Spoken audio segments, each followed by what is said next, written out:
அனைவருக்கும் வணக்கம். இந்த பதிவில் உடையாளூரில் 4 திசைகளில் அமர்ந்த அம்மன் ஆலயங்கள் பற்றி நம்ம பேசலாம். உடையாளூர் தஞ்சாவூர் மாவட்டம் கும்பகோணம் வட்டத்தில் இருக்கிற ஒரு கிராமம். இந்த கிராமத்தில் 4 திசைகளிலிருந்து ஆட்சி புரியும் அம்மன்கள் பற்றி சேங்காலிபுரம் ஸ்ரீ அனந்தராம தீட்சிதர் தன்னோட ஸ்லோகத்தில் பாடியிருக்கார். யார் அந்த 4 திசைகளில் அமர்ந்த தேவியர்கள்? கிழக்கு திசையில் இருக்கும் அம்மனின் பெயர் பால்குளத்தி அம்மன். இந்த அம்மனுடைய பெயர் காங்கேயபுரத்து அம்மன். தலபுராணத்துப்படி உடையாளூருடைய பெயர் ஸ்ரீ காங்கேயபுரம். அதை ஆள்வதால் இந்த அம்மனுடைய பெயர் காங்கேயபுரத்து அம்மன். இந்த அம்மன் முதல்ல உடையாளூரோட வடக்கு எல்லையில் தான் அமர்ந்து தன்னோட அருளாட்சியை செஞ்சுட்டு இருந்தார்.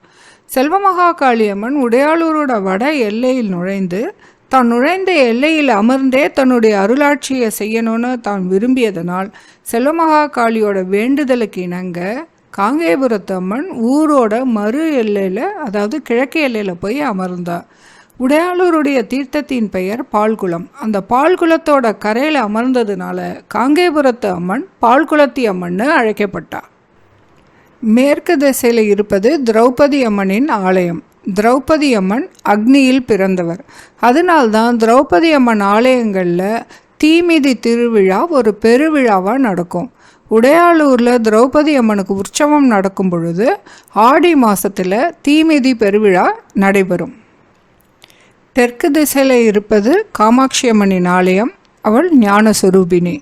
வடக்கு எல்லையிலோ செல்வமகாகாளி அம்மன்.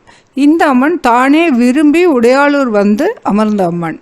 இந்த அம்மனுடைய வரலாற்றை விரிவாக வேறொரு பதிவில் நாம் பார்க்கலாம்.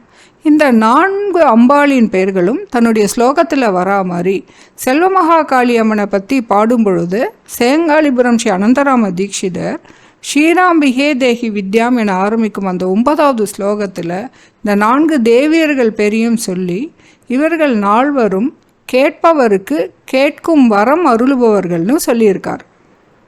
அந்த கருணை தெய்வங்களிடம் ஒரு வேண்டுதலை வைத்து இந்த பதிவை நான் முடிக்கிறேன்.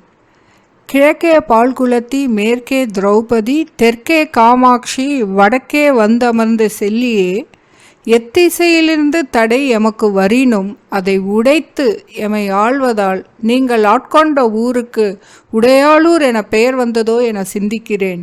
அனைவரும் வாழ்வாங்கு வாழ அருள்வீர்களாக. மீண்டும் பேசலாம்.